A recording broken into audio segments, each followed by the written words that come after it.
After an epic battle last week, number 7 Penn State and number 6 Ohio State had an epic failure and an epic disaster, respectively, as both teams fell from my end-of-season college football playoff projections. The Nittany Lions had to wait out a weather delay of almost 3.5 hours only to lose a back-and-forth affair at number 24 Michigan State.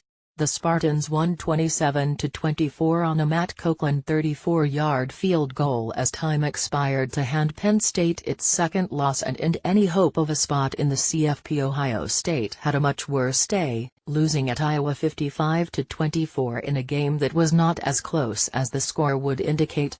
Quarterback J.T. Barrett, who was being pumped up by his coach as a Heisman Trophy candidate just last week, threw a pick-six on the first play of the game, and it was all downhill from there for the Buckeyes.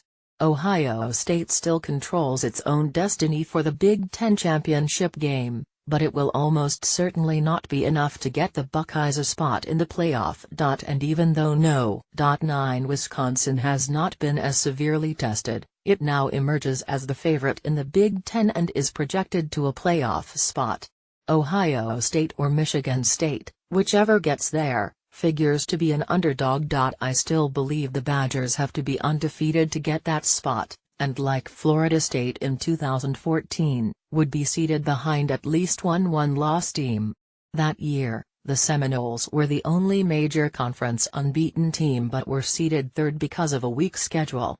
I will not believe that the CFP selection committee will leave out an undefeated, major conference team until it actually does it.